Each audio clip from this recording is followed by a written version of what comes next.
Hello friends, welcome to my YouTube classes. आज हम पढ़ेंगे राजस्थान का एकीकरण। राजस्थान का एकीकरण से पूर्व जो राजस्थान की स्थिति थी, हम उसके बारे में पहले देखते हैं। तो राजस्थान में पहले कुल रियासतें थी एकीकरण से पूर्व 19 रियासतें। इसमें कुल ठिकाने थे 3। पहला था नीमराणा जो कि था अलवर में, सेकंड था कुशलगढ़ जो था बांसवाड़ा में, और थर्ड था लावा यानी कि वो था टोंक में। यानी कि 3 ठिकाने हुए। कौन कौन से? नीमराणा, कुशलगढ़ एंड लावा। इसमें केंद्र शासित प्रदेश अगर देखें तो वो था एक ही। कौन सा? अजमेर मेरवाड़ा। रियासती विभाग सचिवालय का गठन, ये रियासती विभाग हैं, इनका गठन हुआ 5 जुलाई 1947 को। इसके जो अध्यक्ष हैं वो थे वल्लभ भाई पटेल एंड इनके जो सचिव हैं वो थे वीपी मेनन। अब रियासतकालीन राजस्थान के बारे में अगर हम देखें तो इसमें जो सबसे प्राचीन रियासत थी वो थी मेवाड़, और इसमें जो सबसे नवीन रियासत है वो बनी 1838 में झालावाड़। यानी कि सबसे नवीन रियासत तो हो गई झालावाड़, और जो सबसे प्राचीन रियासत है वो हुई मेवाड़।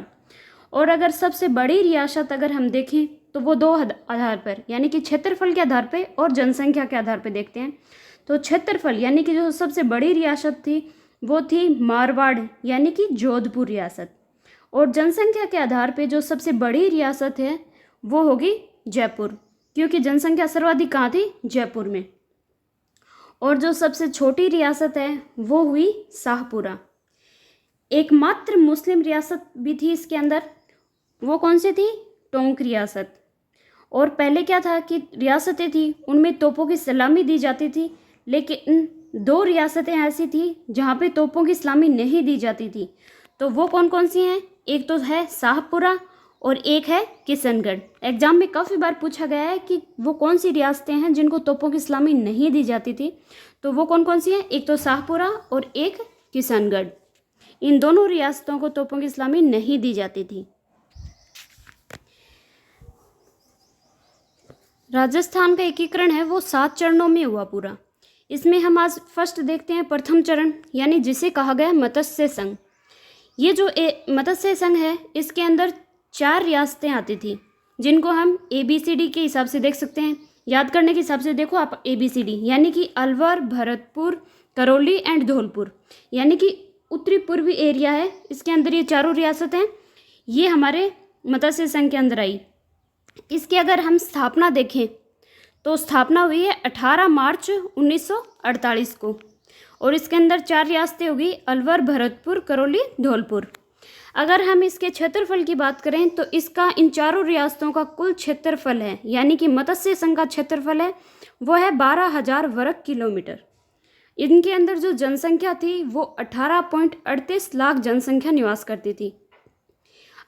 इनकी राजधानी जो है, यानी इनमें सबसे बड़ी रियासत थी अलवर, तो इसी को राजधानी बनाया गया, यानी कि अलवर रियासत, इसको क्या बनाया? राजधानी बनाया गया। और अगर मत्स्य संघ के राज प्रमुख देखें तो वो थे उदय भान सिंह धौलपुर से, यानी कि राज प्रमुख है वो धौलपुर के उदय भान सिंह को बनाया गया। और इसके जो प्रधानमंत्री हैं वो बने शोभाराम कुमावत, और उपराज प्रमुख हैं वो बने गणेश पाल जो थे करौली के। इसका जो उद्घाटन किया, मत्स्य संघ का उद्घाटन है, यानी उद्घाटन करता हो गए NV गौडगिल। इन मत्स्य संघ है इसकी वार्षिक आय हुई 184 लाख। अब हम इसका देखते हैं दूसरा चरण, यानी कि पूर्वी राजस्थान। ये जो पूर्वी राजस्थान है इसकी स्थापना हुई थी 25 मार्च 1948 को। इसके अंदर जो शामिल रियासतें अगर देखें तो इसमें 9+1 यानी कि 9 रियासतें और एक इसका जो ठिकाना है वो शामिल हो जाएगा। यानी कि अगर इसमें हम इसकी रियासतें देखें तो देखो किशनगढ़, टोंक, अब इस डायग्राम के हिसाब से देखो आप, किशनगढ़, टोंक, बूंदी, कोटा, झालावाड़, शाहपुरा, प्रतापगढ़, बांसवाड़ा, डूंगरपुर और एक क्या हो गया? कुशलगढ़। ये रियासतें होगी इसके अंदर। डायग्राम के हिसाब से आप देखोगे तो आप भूलोगे नहीं। तो इसी के हिसाब से देख लो आप, इसके अंदर रियासतें कितनी होगी, 9 + 1 यानी कि 9 1 10 हो गई। इसके अंदर अगर हम इसकी राजधानी देखें तो इसमें जो सबसे बड़ा एरिया है यानी कि कोटा, सबसे बड़ा एरिया कोटा का हुआ, तो राजधानी इन्होंने बनाई कोटा को।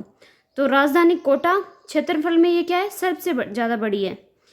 इसके राज प्रमुख बने भीम सिंह, और इसके जो प्रधानमंत्री हैं वो बने गोकुल लाल असावा, ये थे शाहपुरा के। और इसके जो उद्घाटनकर्ता हैं वो, जैसे प्रथम चरण के उद्घाटनकर्ता भी NV गौडगिल थे, और इसके भी उद्घाटनकर्ता हैं वो NV गौडगिल हैं। वार्षिक आय अगर इसकी देखें तो 2 करोड़, और मत्स्य संघ की वार्षिक आय कितनी थी, 184 लाख। और जो पूर्वी राजस्थान यानी कि दूसरा है, इसकी वार्षिक आय है वो 2 करोड़ होगी। आई थिंक आप समझ गए होंगे। आज आप इन 2 को पढ़ें और याद करें, कल हम आगे के देखेंगे। Thank you.